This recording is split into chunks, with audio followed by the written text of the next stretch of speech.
actual gobierno de México se ha empeñado en abanderar dos variables bastante visibles: el precio del dólar y el precio de la gasolina.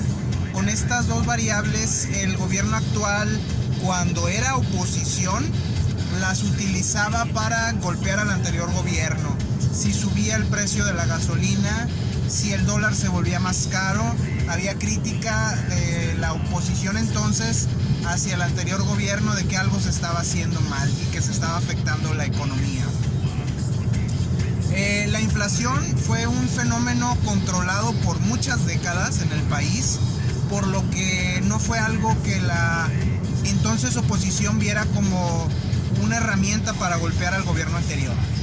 Han cambiado los papeles. En el 2018 esa oposición se convirtió en partido oficial y había incluso promesas de que iba a bajar el precio de la gasolina y que ya no iba a haber esos llamados gasolinazos o ajustes periódicos que se hacía al precio de la gasolina. ¿Qué sucede? Que ahora dicen no ha habido aumento, solo han habido ajustes inflacionarios. Es exactamente lo mismo. El tema aquí obviamente es que de alguna manera la pandemia ha ayudado a que el precio de la gasolina se mantuviera por cierto tiempo fijo o semifijo, por así decirlo, ya que hubo una reducción tanto en la movilidad de las personas como en la movilidad de los materiales o productos, todo lo que se comercia. Entonces, al momento de reducirse esa movilidad, se reduce también el consumo de la gasolina, la entrada de los autos eléctricos. Cada vez va creciendo el número de autos eléctricos y esto también va reduciendo a nivel mundial o a nivel global el consumo de gasolina. Por consecuencia, esta va reduciendo en precio. Al momento de que hay menos demanda, automáticamente se ajusta el precio en la oferta para poder ser un poco más atractivo. Entonces esto ha mantenido de alguna forma el precio de la gasolina y ha habido ciertas sobresaltos, por así decirlo, derivado del fenómeno de la guerra de la invasión de Rusia a Ucrania, lo cual ha movido algo los precios de la gasolina y el gobierno se ha visto ágil al aplicar subsidios, que no es definitivamente la mejor manera de atajar esos aumentos de los precios a nivel global, pero es una medida de alguna manera que el gobierno puede controlar y es una variable que le interesa tener controlada porque le da imagen. El gobierno sabe que si el precio de la gasolina se mantiene, la ciudadanía de alguna forma está tranquila. El otro tema es el precio del dólar. Hay que entender que no ha habido fuertes recesiones o fenómenos más allá de miedos o de amenazas en el mundo, salvo ciertas declaraciones de Putin al invadir Ucrania. El tema es que anteriormente, si recordamos, hubo recesiones económicas a nivel global y eso afectó el precio del dólar. Hubo la entrada de Donald Trump y ciertas declaraciones hacia México que afectaron el precio del peso. Pero no ha habido fenómenos de ese tipo tan fuerte en los últimos años, lo cual ha ayudado a que el dólar de alguna manera se mantenga firme en su precio contra el peso y eso también le ha ganado imagen al gobierno. Algo que no estaba contemplado es el tema de la inflación. Obviamente la reactivación tras la pandemia, la mayor demanda y la oferta que no alcanza a ponerse a la par todavía ha desatado el fantasma de la inflación, algo que hayamos comentado muchas veces. Por décadas estuvo controlada.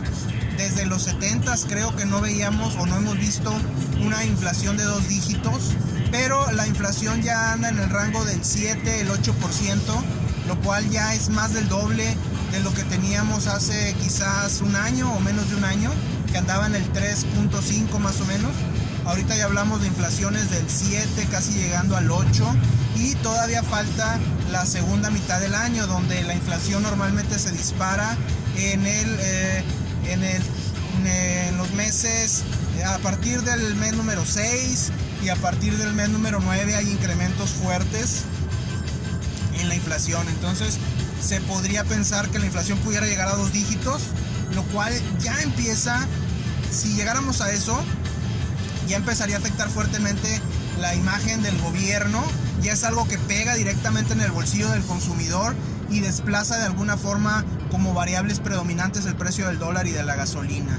Entonces ya es un tema que prende alarmas en el gobierno, ya es un tema de que el gobierno trata de implementar o controles de precios, que no, ya lo hemos platicado, no es lo más adecuado, o de alguna manera pactos en los cuales se pide a los productores o empresarios que moderen sus precios, que no los aumenten, que mantengan una línea de precio fijo, que no sea volátil o movible, por así decirlo, lo cual obviamente implica presiones en cuanto a temas de costos para los fabricantes, para los productores, y a la larga pudiera terminar reduciendo a los participantes en cierto mercado, reduciendo la atractividad de estos mercados, las ganancias se reducirían y termina desapareciendo mucha competencia, termina habiendo otra vez desabasto, la oferta no alcanza a estar a la par de la demanda y esto trae nuevamente subidas en el tema de la inflación.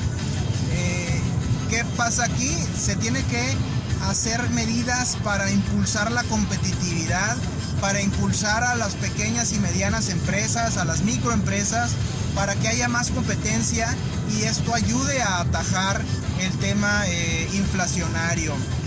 Un error, o no error tal vez, pero una medida que toma el Banco de México es aumentar las tasas de intereses.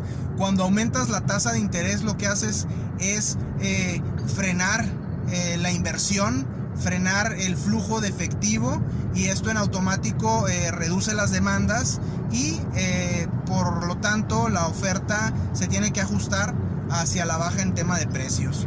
¿Qué pasa cuando sucede esto? Bueno, lo que pasa es que la gente deja de invertir en negocios, deja de invertir en materias primas para vender, deja de comprar cosas y prefiere tener su dinero guardado en el banco generándole intereses, lo cual obviamente frena la economía.